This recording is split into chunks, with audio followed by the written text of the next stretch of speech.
Two teams remain and one game is left in the college football playoff. And we're down to a handful of perfect brackets left in our bracket challenge game. I'm Stan Becton here with our lead bracketologist, Wayne Staats, to break it all down. So, how many perfect brackets do we have left? We have 20 left on NCAA.com. Very impressive number, no doubt.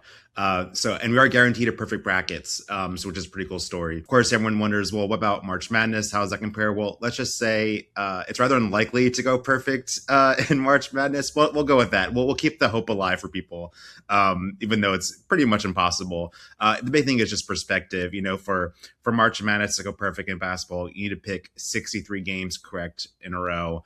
In football, it's 11. Just the math, compounds. Yeah, I mean, just to look back, you have these perfect brackets, but how do these teams and fans pick these teams to get here? Yeah, so Indiana was in number one overall seed, of course, and it just looks scarier and scarier as this playoff continues on. The one thing I think stood out to me was when you looked at the semifinal pick percentages for how people who had the semifinals correct each game, how they picked in those games. Miami was favored by our pickers against Ole Miss. The Hurricanes won 54.3% of the time. Indiana was picked 72.9% against Oregon. You think it'd be maybe a little closer, six, versus 10 and one versus five. Not much difference there in terms of the seed difference. But Indiana, very, very popular. I just assumed that all the people in Atlanta for the game yesterday were just making a lot of brackets for the Hoosiers.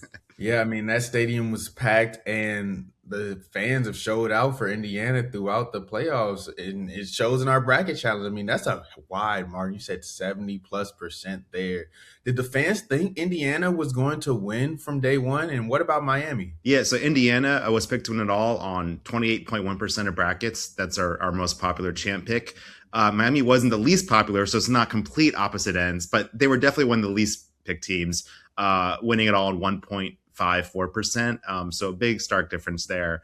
And again, Indiana, anytime you're the one overall seed, you're always going to be very, very popular. Or one seed like in March Madness, people default to the top seeds all the time. But Indiana is not in Alabama. It's not Ohio State. I'm kind of curious if the name was someone else this year with the same kind of resume going in, if they would have picked even higher than that. But Indiana's proven that, the names of years past don't matter so much anymore because they look like a juggernaut. People caught talking about the 2019 LSU team. Anytime it gives at halftime, people start mentioning 2019 LSU, things are going well for you.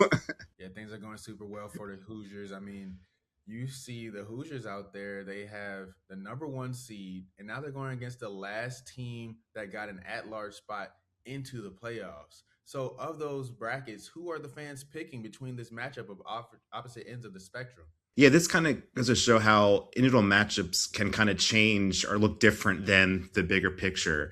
So, just for example, Indiana was in the title game on more than half of the brackets, 57.5%. Miami was in the title game on only 2.72% of brackets, which while I consider that Georgia and Ohio State were in the title game on almost 86% on that side of their bracket. So it's not much like for everybody else. However, you think, well, that means India must be overwhelmingly popular with the last 20 brackets. It's not true. Indiana was picked on 12 and Miami on 8. But again, I guess it's kind of thing, if kind of like reverse it into thinking, it kind of makes sense that if you're going Miami all the way to the title game, you're probably more likely than the average person to keep picking them, because either you're a fan of Miami or you think they're underappreciated kind of deal. So it kind of explains a little bit why it's maybe closer 50-50 than, 80%, picking Indiana in the title game. But it's kind of funny how numbers, even though they can kind of show different things, but still kind of makes sense when you think about, why maybe Miami is more popular for this specific matchup than for people who pick this matchup than just in general overall when you have thousands and thousands and thousands of brackets picking Miami to losing the first round to A&M. You're going to see a perfect bracket somehow, 12 or 8, I think you said, right? Yep. Yeah. So either way, people will be perfect.